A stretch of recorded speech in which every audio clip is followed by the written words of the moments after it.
燃えるような赤いボディ、たなびく黄金の髪、そして私たちでは歯が立たなかったゴーレムをあっという間に切り捨てた光る剣。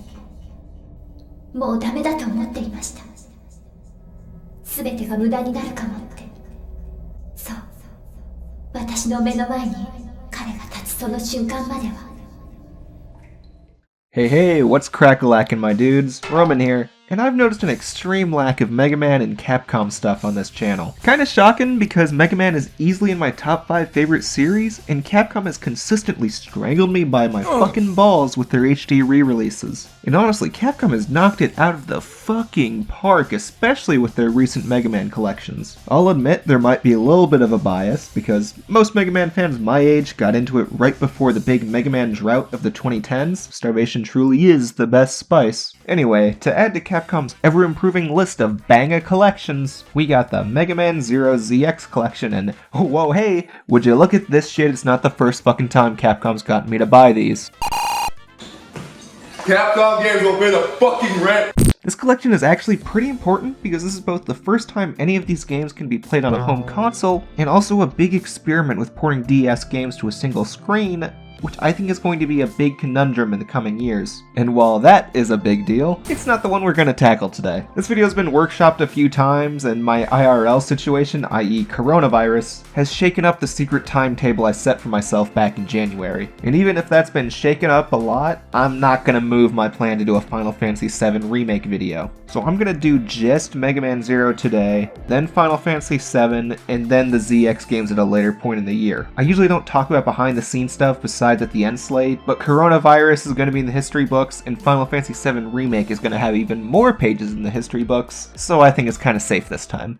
So first, let me tell you all about the Zero series a little bit for those uninformed. The series started development pretty soon after Mega Man X5 ended because Keiji Inafune planned on X to end there. He wanted to do a new series starting the X series Deuteragonist Zero that would take place a few hundred years after X. What he wasn't aware of was that Capcom already threw the X series in a dented dishwasher, which meant Inafune and his team had to rewrite the first Zero game, and he pushed for an extra ending bit in X6 to make sure that there's at least one story beat from that game to make fucking sense. I have no clue how much the story had to change after that, but the final version we got is a dark look at the problems with the fight between Reploids and an even deeper message about the problem of being a current hero and a hero whose legend has become bigger than himself. Phantom from Zero One states, "Every generation has its legend. However, a lost legend should remain lost." And I honestly think this is the one line that encapsulates the overall thesis of the Zero games. Zero One kind of tries to tie that all up in its own, maybe we'll get a sequel, maybe we won't kind of way. Zero 2 and 3 do it in a we could end here way, and Zero 4 absolutely ends it beyond doubt. But I want to be clear.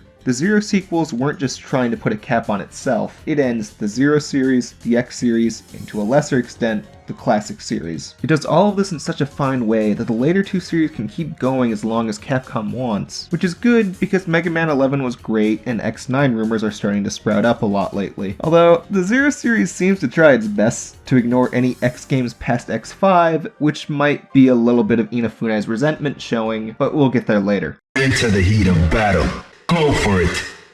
Starting out, while I am going to mainly talk about Zero 1 right now, I'm going to inch in a lot of Zero 2 through 4 thoughts when I see fit, just to make discussion on those three a bit faster later. I know that sounds weird, but these 4 games are really similar to each other, and it'll speed things along for the later part of the video. Alright, now getting to Zero 1, I'm finna drop the hottest fucking take. Y'all oughta strap on some fucking safety gloves here. Mega Man Zero 1? It was a rocky start to the series.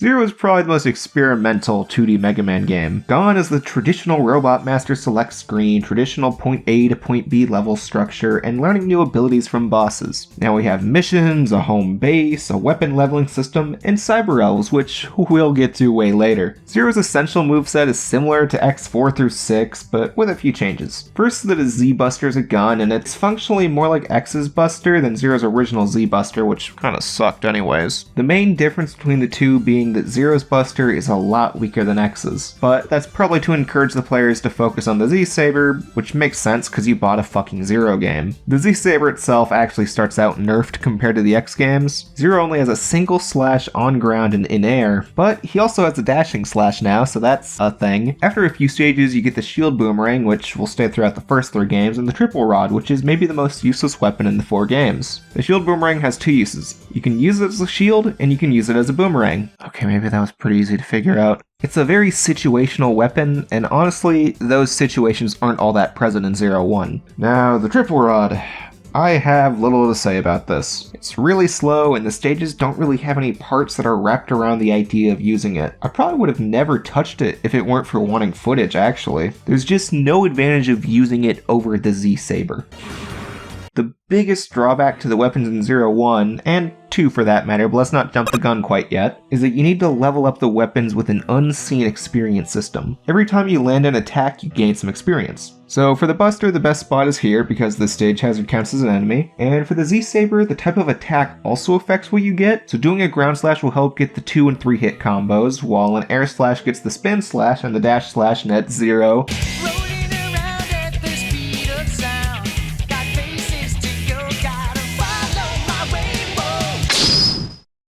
Just about everyone agrees you need to stop and grind up the Z-Saber and Buster at least once, though I'd say skip the shield since its main use is active at level 1, and skip grinding for the triple rod on account of it being lame as shit compared to the Saber. You'll also be grinding for E-crystals at the same time, but let me say in 0-1, shit, the Cyber Elves, okay. So this will be a lot more relevant when I get to 0-2, but at some point between the X and 0 series there was this war called the Elf War. The details of the war are obscured in the games themselves. In fact, the only piece of media to give answers to everything was a Japanese website which is now offline. I'm going to ignore talking about that info because I kind of like when all of that information is left up to the player to theorize, but you can find the information translated on the MegaMan knowledge base if you want. The main takeaway from all of it is that there's a new race called the Cyber Elves, and they're basically sentient power-ups for Reploids. Different factions wanted to use the elves to their advantage, and I think you can kind of see where this is going. Are you ready for round 2? But the fun part about all this is that Cyber Elves act as your power-ups in the actual game. It is a tiny bit disturbing, since they're sentient and all. There is a pretty big trade-off though. The Zero series has a ranking system similar to a few of the X games. The big difference is that in Zero you're told what qualities earn you your score, while the X series doesn't fucking tell you shit.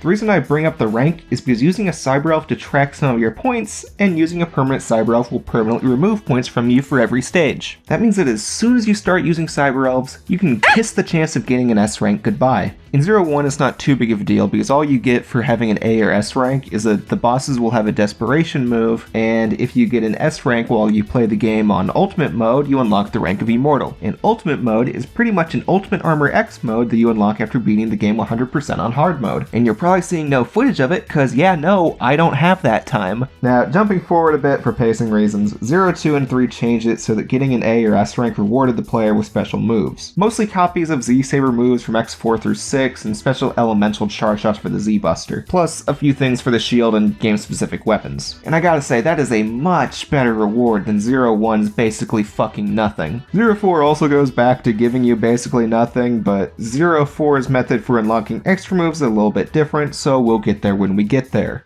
Alright, so you know how humans die without food? Yeah, it's a fucking hilarious concept. Millions of years of evolution and we can't figure out how to stop eating and shitting. Anyway, some of the more important Cyber Elves need to be fed E-crystals so that they can be used. E-crystals are something that enemies drop that are an important power source in the age of MegaMan Zero and is actually a big reason for the war going on. Most of the minor, non-permanent Cyber Elves don't need any E-crystals, but important ones that increase your speed, health, damage, or ladder climbing do. The big annoying thing about this is that it's balanced so fucking atrociously in 0-1 that you're just grinding forever if you want to max out everything. So here's the thing, you don't really get that many E-crystals in a normal playthrough. Maybe like 50 to 100 per mission if you're lucky. You need 23,150 E-crystals to max out all of your Cyber Elves. There is a 0% chance you'll be naturally maxing out even 4 of these dudes if you don't grind. They did fix that with 02 when it was lowered to only needing 6,770 E-crystals to max everyone, while 03 only needs 13,520 crystals, and they're made significantly more plentiful by stuff we'll get to later. And 04, please fucking wait, you're really difficult to talk about. But speaking of difficult, let's get into the structure of 01. So you know how just about every Mega Man game gives you one of these screens? Yeah, that's not how 0 works. One of the best ways I can describe the first 0 is ambitious. It wanted to do a lot of things different from the past few games. Obviously, we already went over the leveling system in the Cyber Elves, but the overall structure was also shaken radically. After the intro stage, you get a central hub area instead of a menu like the X games. It's not exactly a perfect hub, but I feel as though the lack of purpose in the architecture complements the cheap efforts of the Resistance Force. Fuck, I haven't gone over the story at all yet, but just give me this subject and then I will get there. Every 0 game is going to have a hub area, but what makes 01 unique is that the base is actually connected to all of the stages. So 0 can just walk to all of them as he wishes. Mind you, another big change in 01 is that you revisit stages for later missions, so it's not like you're traveling to 8 different stages from the hub. And revisiting the stages for different missions kinda feels like they wanted to do a Metroidvania, but they also didn't quite want to fully commit. I actually kinda like this, but more in a I'm glad this only lasted one game kinda way than a all Mega Mans should be like this kinda way. There's also some teleporters to help you get everywhere a little faster, but they are lacking a lot, which is going to be fixed in the later games. Now, 0 builds on the X series idea of revisiting stages to find items with the Cyber Elves. Instead of heart tanks, sub-tanks, and armor upgrades, Cyber Elves fill all of those roles. Though as far as sub-tanks go, 0, 2, and 3 are half Cyber Elves and half found in the environment, while all of 0, 4 are acquired without Cyber Elves. Now 0, 1, and 2 have anywhere between 3 or 9 Elves per mission, and it's spread pretty unevenly. In 0, 1, there's a few that you need to get to during the mission, which is pretty lame, but 0, 2 fixes that with a much better level select after you beat every stage. MegaMan Zero's story takes place a few hundred years after the X series. There was a point when it was agreed upon 100 years later, but it's been retconned to an obscure amount of years, so we'll just say a few hundred. 01 starts in an unknown location where Zero has been sleeping for many years. Despite being Zero, he has a new body and lacks the sword. A group of resistance fighters wake him up from his deactivation, but all of the group but the lead researcher, CL, fall to a group of enemies known as Pantheons that appear as bastardized versions of Mega Man X. A cyber elf named Passy sacrifices herself to awaken Zero, and then a slightly amnesiac Zero helps get CL out of their current situation. At the end, CL gets captured by a robot and Zero has to save her, but a scripted event has a mysterious entity give Zero his legendary Z-Saber for him to beat the robot. Who is this spirit? Was it really there? How does he know Zero? Does he get tons of put? Yeah, I'm not gonna beat around the bush. It's just a Force Ghost version of X. His reason for being a ghost is more relevant in Zero 2, but the game doesn't really try too hard to hide its X, so I'm not gonna bother either. Once they return to the base, CL explains to Zero that they're a resistance force fighting for the freedom of Reploids in the city of Neo Arcadia. Neo Arcadia is a city Mega Man X founded forever ago as a refugee city for humans and Reploids alike, after the back-to-back Maverick and Elf wars. For reasons more relevant once we get to Zero 2, X was replaced by a perfect copy that CL created that only a few Neo-Arcadian higher-ups knew about. What sets Copy X apart from the original Mega Man X is that he didn't go through the hardships of war or Dr. Light's 30-year testing period like the original X did. So he's a tad bit fucking batshit crazy.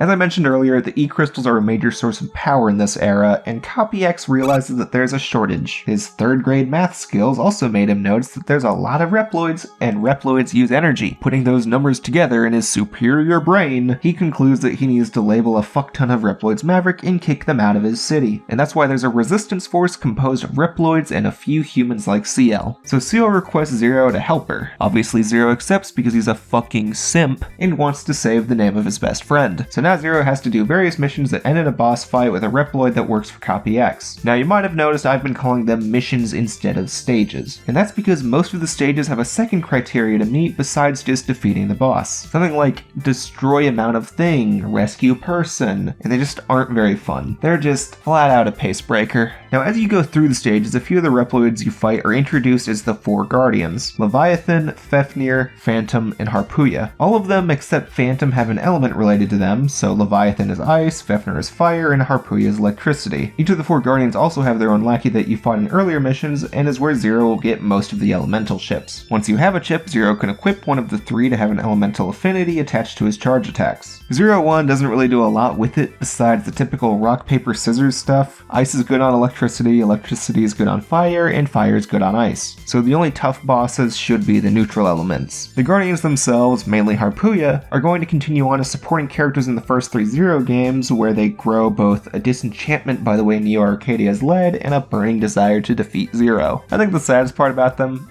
is that Harpooya's a fucking loser. Oh, look at this shit. Can't get the fuck up. Get wrecked, kiddo. Now don't get me wrong, all 4 of the Zero games are hard as shit. Anyone who claims the classic series is hard will feel their anal glands erupt if they were to play the Zero games. The first boss you fight, he's the antithesis to how you played as Zero in the X games. In the X games, when you got to a boss, you could just pull shit like this. Zero series? Oh, no fucking way is that working, little dude. This guy's long-ass appendages ain't just for shooting electricity. Whatever turns you on, Wily. After accomplishing all of the missions, the base is attacked and Zero has to protect it. Following that, there's a fairly easy fight, and now it's time to storm Neo Arcadia and take out Copy X. The Neo Arcadia stages are different from most Mega Man castles in that the whole thing is visibly connected. There are teleporter rooms in between the parts of it, but it's still an interesting touch. It's not overly difficult compared to most of the game, but it does have the only instance of reappearing disappearing blocks in the Zero game, so fuck that. After the main stages, we get to the boss rush, which is actually formatted where you have one room with teleporters to 4 of the bosses, and then a second room with the 4 Guardian teleporters. These fights are the same as before, but the more interesting thing to happen is that most of the Guardians are just defeated and then flee. But Phantom here actually tries to sacrifice himself to kill Zero, and his blast can actually kill you if you're stupid enough to get hit. After that, you've got one last stretch before you reach Copy X. 知っているかいゼロ。人間は今までにないほどの繁栄を取り戻した。かつて君やオリジナルの X でさえ気づくことのできなかった真のパラダイスがこの世に誕生したんだ。この僕のおかげでね。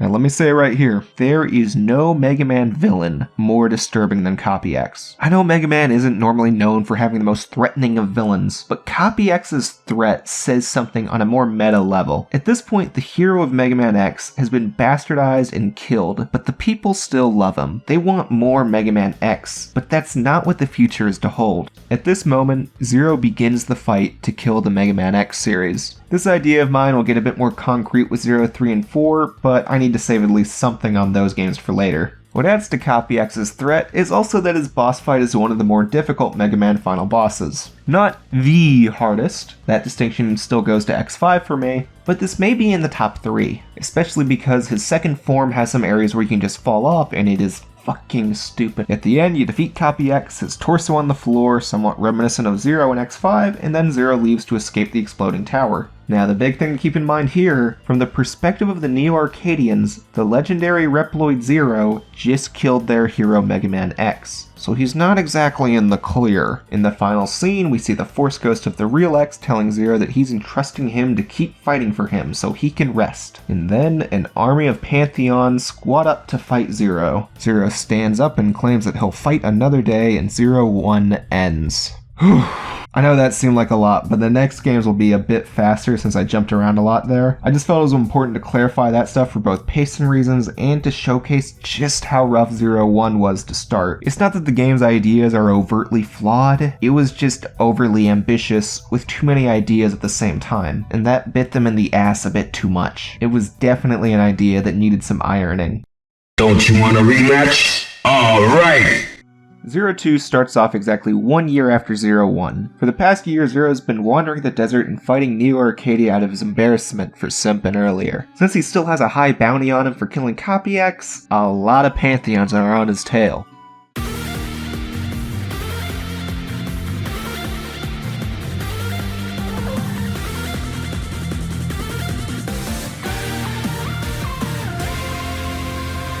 This right here is the moment from the Zero series that a lot of people consider the defining scene. The track that plays, Departure, is basically the theme of MegaMan Zero at this point. It was even remixed for the collection, which few tracks got the treatment for. During this intro, you'll notice that Zero only has a Z-Saber and Buster, and that his menu screen is cracked, which is a neat touch since he's been going around for a year with no one to fix him. At the end of the stage, Zero falls from exhausting all of his energy, and Harpuya comes in to help him with a strangely quadrupedal Aztec Falcon. Either way, Harpuya saves Zero for some unexplained reason, probably something in between his inching revelation that what he's doing is wrong, and also his desire to have a fair fight against Zero, because let's remember he got his ass fucking handed to him. Zero then wakes up in an all-new, all-different improved resistance base where he gets to have an awkward talk with CL about the OnlyFans cash that stopped rolling in for her. Then he's introduced to the new leader of the resistance, El Paizo. He's a tad bit jelly about all the troops flocking back to Zero and his lustrous blonde locks. He is at the very least a smart leader, so he asks Zero to assist and a few new missions to be done. Unlike Zero 1 where the mission portion was the main point of the stages, the missions in Zero are only needed for a higher score. The missions themselves also change from intrusive pace breakers to more natural things like destroy power source or find Reploid, and then it just stops there. It's also really just the first 4 stages that have a mission in them. Speaking of, Zero 2 reformats the level structure to be reminiscent of Mega Man 7 or 8. You've got the intro stage, then 4 bosses, a midway stage, and then 4 more bosses before the castle. Zero 3 will use a similar format as well as the same base, so you might want to make yourself comfortable with all this. Every boss does have their own stage this time, and they're designed in a way that makes a better use of all of Zero's weapons compared to Zero 1, which is a good segue to the gameplay changes. Getting it right out of the way, Zero 2's biggest flaw is that it still has the leveling system from Zero 1, but it has been cut down to be faster. Don't get me wrong, it's still a fucking horrendous choice for a Mega Man game, but I'm not grinding as much as I did in Zero 1. So remember how earlier I mentioned that the triple rod sucked but it would get improved on?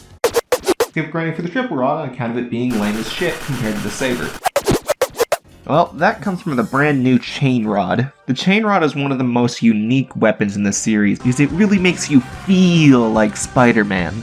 The way it works is that it's part whip and part safety gloves please. This allows Zero to use it as both a weapon with a longer range than the Z-Saber and as a utility to traverse the environment. It comes into play as a grapple rope, kind of like Castlevania 4, and to pull a bunch of blocks. The blocks are pretty situational, but the swinging is essential for a lot of indoor stages. I am a little disappointed in the charge attack though. Zero just spins it around and it would have been so cool if it did something like 12's axe from Street Fighter 3. I already brought up the EX skills you earn for getting an A rank while I was talking about Zero 1, but an additional exclusive to Zero 2 is the new form changes. So Zero 2 still has the elemental chips from Zero 1, but he can also equip an unlockable form to change something about him. Not all forms are equal, and I'm not going to go over all of them because you've got Google and I'm not here to fucking spoon feed you, but my favorite is the active form because it gives Zero his spinny air slash and his rolling around at the speed of sound.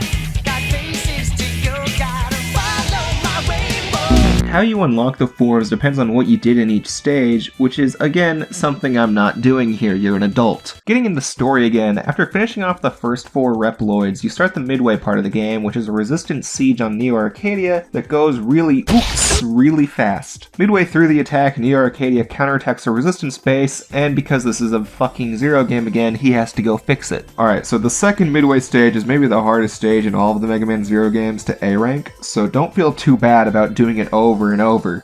Is what I would say if you weren't a fucking bitch. Aha! Keep suffering, kiddo! So after El Paizo accepts that he botched that raid as bad as your dad botched your circumcision, he goes off with 2 baby elves that CL was researching to search for the legendary dark elf that was brought up somewhere earlier. I don't know. Do you really expect professionalism at this point? Next we've got 4 more stages where Zero searches for El Paizo and the baby elves while fighting against the 3 surviving guardians and this frog guy that makes me multiple layers of uncomfortable. I'd consider these stages a bit easier than the earlier ones, but mind you, that's partially because I started using Cyber Elves. Mainly these Cyber Elves that give Zero a temporary A rank, which means I can suck ass and still get the EX skill. After you're done with that, you get the typical Mega Man Castle Siege, but this time you're raiding the tomb of the Dark Mother Elf, who is also being kept at bay by X's original body. X's original body keeping the Dark Elf at bay is also what resulted in his spirit becoming a Cyber Elf, which is why he's all Force Ghostly in the series. First boss we get is a Slime Devil, and then after that you get rematches with the 3 Guardians, where they transform into large monsters instead of humanoids. They're kinda weird, but on the bright side, Harpuya gets to be hard now. If it weren't for the fact that I've already applied all my sub-tank, cyber elves, and EX attacks, then you make your way through a boss rush of who's left, and this game's weird fight is when you fight these two Beetle Bros at the same time. Which is really cool, but ranks up there as one of the hardest Maverick battles in the game. After that, Zero finishes the climb to reach El Paizo and the baby elves, who are standing in front of a machine that X's body is sleeping in to keep the Dark Elf at bay. Now let's put on our thinking cap and do another thematic analysis here, because I do enjoy pushing up my glasses, holding the smartest book in my vicinity, and talking down to you from time to time. So El Paizo's goal here is to truly kill X, who did thematically die in the last game when Zero killed Copy X. El Paizo's ideals, while not completely wrong, are twisted by his desire to be X or Zero to the point that he fails to recognize the distance he formed from his goal. If I felt particularly funny, I'd say he represents X6 and how it failed to be the X4 or 5 that it jacked off to the thought of being, but this is a serious time for serious people to hear serious things. You know what I hear?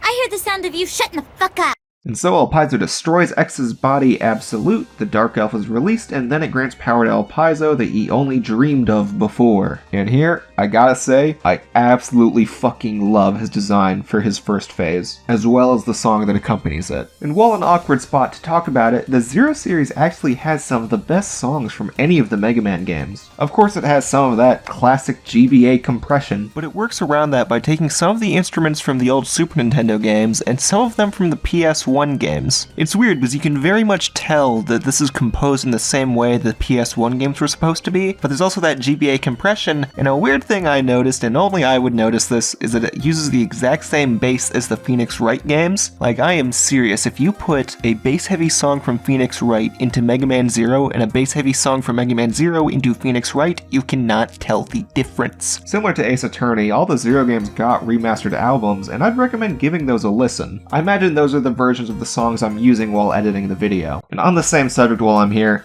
I absolutely adore the Reploid remix tracks you get for pre-ordering the game. There's also new tracks for the menus of the collection, and it might be my second favorite game collection soundtrack after Sonic Mega Collection. Unlike El Paizo's second boss form, which is very, okay. Story-wise, after the first phase, El Paizo pulls out even more of the Dark Elf's energy so that he can become even more powerful. The design erases all remaining semblance of El Paizo and is just about fully Dark Elf. The color scheme and pieces resemble the exterior parts of the Dark Elf significantly, which is actually the dark part of the Dark Elf. At the end of Zero 2, Force Ghost X tells Zero that the Dark Elf wasn't always called the Dark Elf, and somewhere in Zero 3 it's revealed that she was called the Mother Elf until a character from Zero 3 enhanced her. It's implied that this outer shell here is the dark part of her, which is why the second form of El Paizo is compliant with that color scheme. So the way I see it, El Paizo's first form was completely his own control, and he was white because he took power from the Mother Elf, and then his second form had him absorb the power of the Dark Elf, which is why he lost control. The end of the boss, El Paizo is dying on the ground, and as a first in any Mega Man game, El Paizo was legitimately sorry about what he did. It's a weird thing, because Wily would always give his half-baked pleas, but El Paizo really means it, and I think that helps him become the most three-dimensional Mega Man villain from any of the 2D platformers. After his apology, he turns into a Cyber Elf and flies off with the Dark Elf while Zero goes back to the Resistance base to continue the fight in the next game.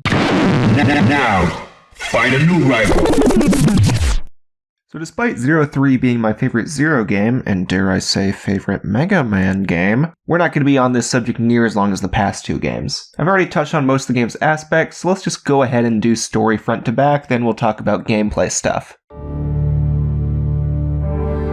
Zero 3 starts off only a few months after Zero 2, when Zero and CL are trekking through a snowstorm to find something that's been given off a weird energy reading. What also might be important to mention about 5 minutes ago is a subplot about CL creating an alternate energy source to end the war against Neo Arcadia peacefully. In Zero 3, she's finished that source and is awaiting a response from Neo Arcadia about peace negotiations. But this is a Mega Man game, so something fucks up, and Zero needs to go off to investigate. On his way to the base, he finds Harpooya, so they flirt a little before Harpooya leaves, and then Zero keeps going to find the other Guardians, getting the shit slapped out of them by Zero 3's main villain, Omega. You actually get to fight Omega here in the first stage, and he's kind of a bitch in comparison to everything we just fucking did in Zero 2. So, typical par for the course in an intro stage. But afterwards, the secondary antagonist of the game, Dr. Weil, shows up. And though I may be calling him secondary, Dr. Weil is responsible for a large majority of what's wrong during the Zero era, because he's the one who corrupted the Dark Elf and began the most violent part of the Elf Wars, which means without him, X would have not needed to seal himself away, and there'd never have been a Copy X. He's also the one who created Omega in a way I'll keep secret for now, so don't rip your trousers off quite yet, you impatient little shit. Omega and Dr. Weil have been exiled from New Arcadia for a century, but Weil has created a new Copy X with them that grants him Harpuya's position in the hierarchy because Harpuya's kind of been fucking lacking. So now Omega, Copy X, Weil, and the Guardians return to New Arcadia, while Zero returns to the Resistance base to start their race to find the Dark Elf. The first 4 stages are half about attacking New Arcadia to stop them from attacking the Resistance, and the other half are about searching for the Dark Elf. The stages are formatted like Zero 2's, but more stages have mini-bosses, and in my own objectively correct opinion, the stage design is improved. I won't go into specifics for time's sake, but it was improved to the point where watching footage to review made me grab my Switch and play for a while like the lazy piece of shit I am. Then after defeating those 4, we see a scene where Copy X fires all the Guardians and sends Omega and Weil to find the Dark Elf in a human residential area. Of course, oopsie whoopsies occur and Zero has to head out to deal with the situation. Since everything's gone to fucking shit, Omega shows up, combines with the Dark Elf to become even more powerful, and then he beats the shit out of Harpuya. They ask you how you are, you just have to say that you're fine when you're not really fine, but you just can't get into it because they would never. In their tethers, Zero and Harpuya warp back to the Resistance base because that shit is fucking golden, so no goddamn way. Shit gets even worse because Copy X phones in to announce that 3 different squadrons are on their way to attack the base. So now we're given the next 3 stages, which consists of fights against bosses from 0-1. Nothing too interesting about them besides the fact that Monkey Man, or whatever the fuck his name was, has us fight in a very fragile environment. While you're going through those stages, the Resistance operators find Copy X's base so that Zero can strike an offensive. In this, it's one of the hardest fucking stages in 0-3, and it ends with a rematch against a morally anguished Copy X. Once he's down for the count, prepping for his second phase, Force Ghost X shows up to share that Weil and Omega abandoned Copy X and rigged him to explode in a ploy to pose Zero as an extremist. So then he explodes and Zero's poised as an extremist. Next we get 4 more pretty solid stages, nothing too interesting to say about them except these 2 spots in particular can go suck a fucking dick. And it's around this time that Harpuya, who had undergone repairs at the base, reawakens and accepts that his use to New Arcadia is gone. Then Weil causes all Reploids to stop functioning because why not, which leads Ghost X to save Zero so that he can go fight Weil.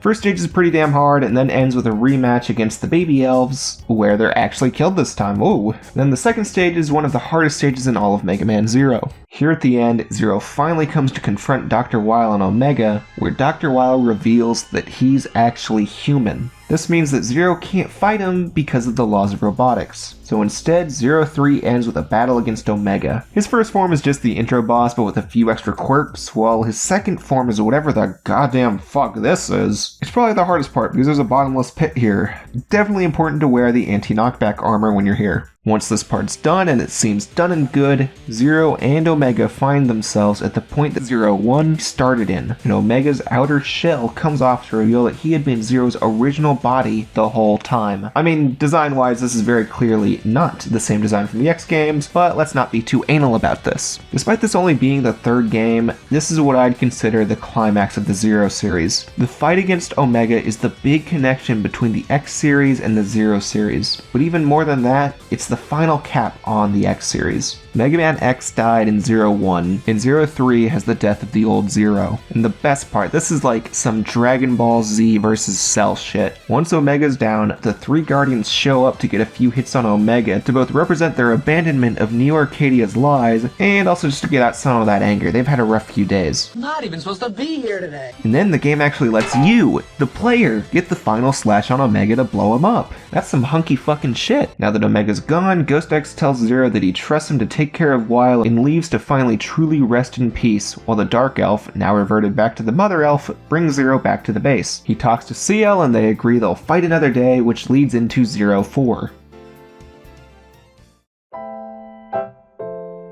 Alright, now that was a lot with 0-3 story-wise, but I do consider it the most important of the 4, so I wanted to do it justice. Now, gameplay-wise, it's extremely similar to 0-2, so there's not too much to say about it. The first change anyone will notice is that instead of picking up Cyber Elves, you find floppy disks. In the previous 2, there was a set amount of Cyber Elves in every stage, but it varied from stage to stage. 0-3 has a new system where every collectible, besides 2 sub-tanks, are in these discs, and there's 10 per stage. It's not quite as colorful to look at as finding Cyber Elves, but the 10 per stage change makes it so much easier to figure out what's still needed, especially since when you finish a stage, it shows you how many you found, which means you know how many to look for on a revisit. Keep in mind, most of them are data logs and a hefty chunk are just E-crystals, but it's also where Cyber Elves are found, and more important than that, armor upgrades. The armor upgrades replace Zero 2's form system and gives you a lot more customization on Zero. You can make it so he has a double jump, run faster, auto charge, and even pull a Jesus jump on the water. You might notice that a few of the form's abilities from Zero 2 are missing, but that's actually because a hefty handful of them have been turned into permanent elf upgrades. Speaking of, the elves have also been given a major positive overhaul. We still have the usual permanent upgrades and screen nuke types, but now there's also the new satellite elves that never go away, but perform their purpose only when equipped. You can have 2 equipped at a time, but I don't have much footage of this since I was still going for A ranks for the returning EX attacks. In my opinion, this was the perfect thing to do with the Cyber Elves. Nothing about them feel cumbersome, and little grinding is needed if you pick up a good chunk during the journey. There's also this weird alternate dimension you can enter in every stage that does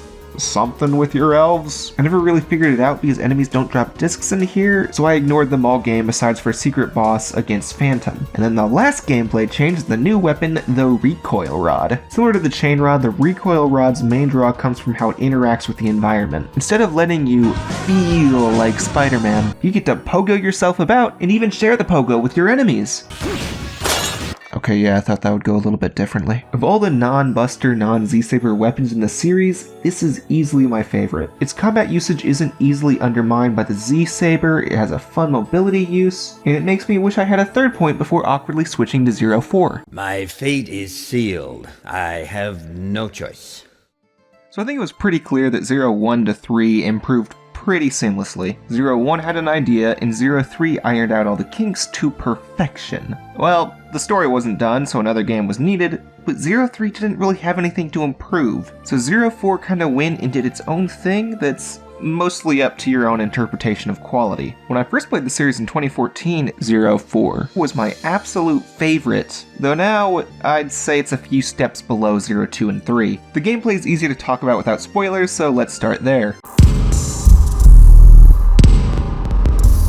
And I want to be clear, while I'm about to sound pretty negative, MegaMan Zero 4 is still a great game. In fact, one of the best on the GBA, but I'm not going to force myself to sound positive about what I consider steps backward. So you know the cool customizable options I said I liked in Zero 3? Well, that's been expanded upon, with the big fucking caveat in the form of crafting. Instead of dropping that floppy or Cyber Elves, enemies will frequently drop parts that are used for crafting armor pieces Zero can make. This reintroduces the grinding aspect Zero 1 had, since there's some parts that are only dropped from one enemy who's also only in one stage. And there's a few stages you can only do once, so you'd have lost your chance until you start a New Game Plus, which I just realized I failed to mention is a feature in all of them, so that's nice. Really, you won't get to use much of this until you're near the end or starting New Game Plus, which actually isn't too big of a deal, because while Zero 4 may still be hard as shit, you don't need an A rank anymore to get the EX skills, so the stress to perform is lightened greatly. For me at least, the most disappointing part is that me and my boy Spinny Air Slash are separated for most of the game, since you need a specific part, and that saddens me greatly. Hold it! Some of y'all might be thinking, wait Roman, I thought the Spinny Air Slash was changed to a Cyber Elf. Well, my smarter than I give credit for viewer, the Cyber Elf system from Zero 3, which I considered just about perfect, has been rehauled with an entirely new one. Unlike the past 3 games where finding a hefty chunk of Cyber Elves were your main incentive for exploration, the materials took over that need. So now there's only one Cyber Elf through the whole game that you give E-crystals to level up. Depending on what level the elf is, you can reallocate points onto what skills you want in 3 different categories. You technically can go above the amount of points you have, but then your score will go down in the stage, which again, you don't have much incentive for A ranks besides bragging rights, so go ahead! So where exactly do the EX skills come from now? Well, you see, Zero 4 actually goes back to a system similar to the classic series and the X series. All 8 stages are open after the intro stage, and you get their EX skills, but only if you set the weather system to be hard mode. Yeah, so the Resistance invented a weather machine, and now you have 2 options to go through each stage. If you have it set to the harder option, you'll get the EX skill like I said, but an extra factor is added to the stage like strong wind, snow, or extreme heat that drains your health if you're not in the shade for too long. I might actually prefer this to the A rank requirement of 0, 2, and 3, but they should have found something to incentivize A ranks. And now the last gameplay thing to go over is the game-specific weapon, the Z-Knuckle. So the Z-Knuckle replaces both the rods and the shield boomerangs, so you only have 3 weapons to choose from. What the Z-Knuckle does is that if you get real close to an enemy, you can steal their weapon for a short time. It's kind of like Axel's ability from X7, which I specify because they're both completely fucking goddamn useless. Yeah, I didn't really use this too much. Enemies either give you a ranged weapon that's worse than the Z-Buster or a close range weapon that's worse than the Z-Saber. So I only really used it for stage hazards and puzzles where it was necessary. So overall, the gameplay changes are a step back from 03, but overall it's better than a lot of GBA action platformers. 04 begins not long after 03 with a new human faction escaping Dr. Wile's hold over Neo Arcadia. Zero stops Wile's troops, who noticeably aren't based on X anymore, that's a pretty nice touch, who are attacking the human faction. These humans are on their way to a new settlement at the coordinates that the Eurasia colony from X5 crashed in. The humans don't want Zero to be there because they still have an allegiance towards X, just not Wile. Think of them like Eisenhower Republicans. The only one who openly interacts with Zero and the Resistance is this reporter named Neige, who's got some serious Lois Lane vibes.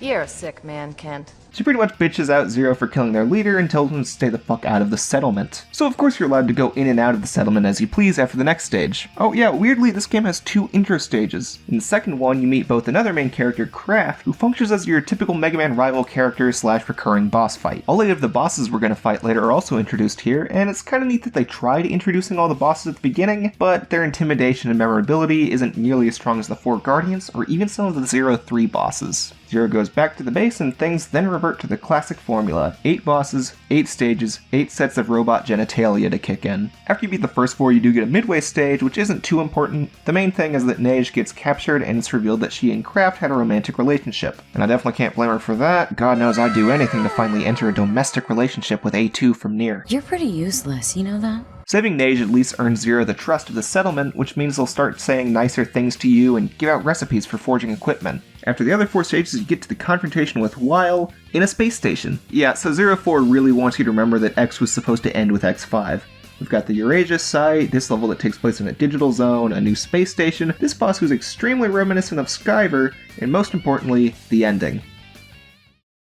So the final act consists of 4 stages. The first one is where Zero goes to the space station to confront Kraft and to hopefully stop him from firing the main weapon of the space station, Ragnarok, at the humans to destroy any inhabitable life outside Neo Arcadia. Right before the fight, however, Kraft fires the weapon at Neo Arcadia to kill Wile and his army. I know I've been skipping over Kraft's story a lot, and I'll admit that's purely because this video is already longer than planned. But all of his motivations and actions are some of the most 3-dimensional we've seen in a Mega Man game yet. So some of you are probably familiar with the 3 laws of robotics, and if not, then they're on screen right now if you want to pause. What most of you might not be familiar with is the 0th law of robotics. A robot may not harm humanity or through inaction allow humanity to come to harm. Kraft is using the 0th law to justify his attack on the human, Dr. Wile, and all of Neo Arcadia as a result. It's honestly a pretty good justification. Dr. Wile is about to cause humanity to suffer, and Kraft has the ability to prevent that suffering. The greater impact and the dangers of the 0th law of robotics is a much greater concept I am not going to try pretending I'm professional on, but the mental exercises he did to do this leaves the weight on Kraft so big that he allows himself to perish at the end. And after that, Zero leaves the space station under the belief that his mission is accomplished, but after returning, the space station starts falling because Inafune really wants to remind us of X5. Next, Zero goes through the cyber chase stage I mentioned earlier, and then 2 more stages, one of them having another goddamn boss rush right before the final boss. And guess the fuck what? It turns out that Wile is the final boss because he's actually been more machine than man this whole time.